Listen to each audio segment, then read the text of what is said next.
আজকের ক্লাসে আমরা আমাদের বিজ্ঞানের প্রথম অধ্যায় অর্থাৎ উন্নততর জীবনধারা উক্ত অধ্যায়ের নমুনা প্রশ্নের বহু নির্বাচনী প্রশ্নোত্তর সমাধান করব। আমাদের এখানে প্রথম বহু নির্বাচনী প্রশ্নতে বলা হচ্ছে গাজরে প্রধানত কোনটি পাওয়া যায়। আমরা জানি গাজরে ক্যারোটিন পাওয়া যায়, তাই একের উত্তর হবে খ। আমাদের দ্বিতীয় প্রশ্নতে বলা হচ্ছে স্নেহে দ্রবণীয় ভিটামিনগুলো কি কি। আমরা জানি আমাদের স্নেহ জাতীয় যে পদার্থগুলো আছে সেই পদার্থগুলোর মধ্যে যে ভিটামিনগুলো দ্রবীভূত হয় সেগুলো হলো vitamin A, vitamin D, vitamin E এবং ভিটামিন কে। তাহলে আমাদের এখানে এ ডি ই কে যেখানে যেখানে আছে আমরা সেগুলোকে বলতে পারবো স্নেহে দ্রবণীয় ভিটামিন। তাহলে এই যে ভিটামিন এ ডি ই আছে, এখানে এ আছে কিন্তু বি সি তো স্নেহে দ্রবীভূত হয় না, তাহলে বি আমাদের উত্তরে হবে না।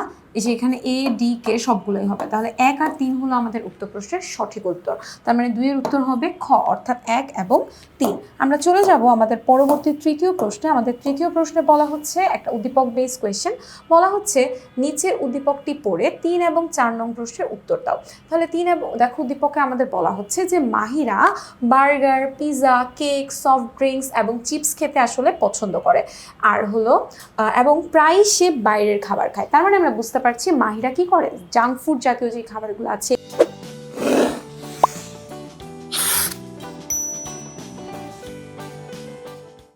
ফাস্ট ফুড ধরনের খাবারগুলো সে খেতে বেশি পছন্দ করে। অপরদিকে আন্নি বাসায় রান্না করা খাবার, তারপরে টাটকা ফল, শাকসবজি, মাছ, ফাইবারযুক্ত খাবার পছন্দ করে এবং প্রায় সকল খাবারই গ্রহণ করে পরিমাণ মতো।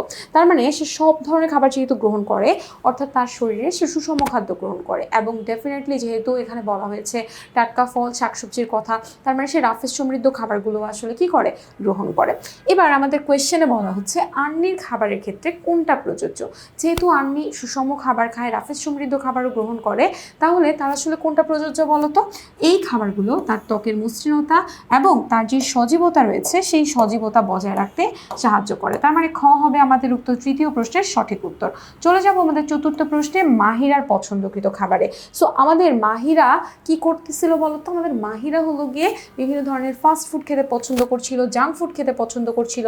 তাহলে তার এই খাবারগুলো আসলে কি কি করতে পারে, ডেফিনেটলি এগুলোর মধ্যে চিনি বেশি থাকে, তাহলে সেটা তার দাঁত এবং তার ত্বককে নষ্ট করে দিতে পারে।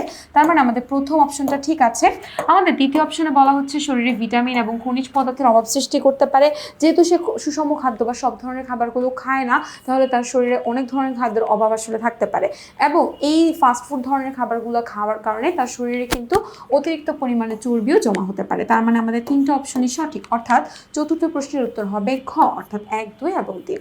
আশা করি এই পর্বটি তোমাদের সকলের ভালো লেগেছে। পরবর্তী আবার একটি পর্বে তোমাদের সকলের সঙ্গে দেখা হয়ে যাবে। সবাইকে আল্লাহ হাফেজ।